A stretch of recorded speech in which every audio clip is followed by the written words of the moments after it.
There is a partial lunar eclipse in the midnight of 18th of September. That is the night between the 17th and 18th of the September on the calendar. It's a full moon, you can see that.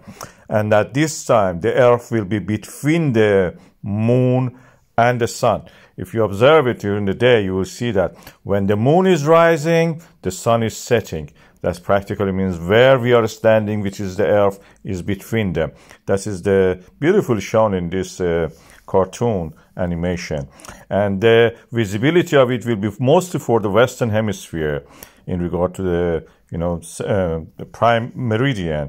And these are the areas you can see it. Most of the North America, South America, Africa, Europe, and part of the Southwest Asia. And this is the geometry of this event. Of course, it's partial, it's not total, so the whole moon will not be covered. That coppery color that we know for the lunar eclipses will not happen at this time. It will be penumbral mostly, and umbral, which means a shadow. Penumbral means half shadow, and umbral means full shadow. It will not be like this. Just a tiny part of it, that the greatest part will be covered by the moon, by the Earth shadow. And so this is actually the geometry of it. It may be better to use a telescope if you want to see it. Visually, it will be very minuscule amount.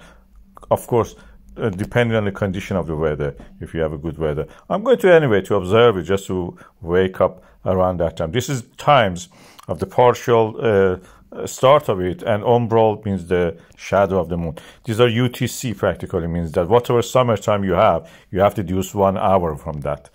Subtract from 1 hour, minus 1 hour. And the geometry of it will be like this, mostly in the half shadow. I will take a small telescope, or you can use a binocular if you want. This is a Skywatcher Star Travel, I think ST80, 80 millimeter refractor. Very versatile, very easy. You can use it on any equipment, or you can just visually try to see it, or with the smallest binocular you can observe that. You don't need really any visual aid for this.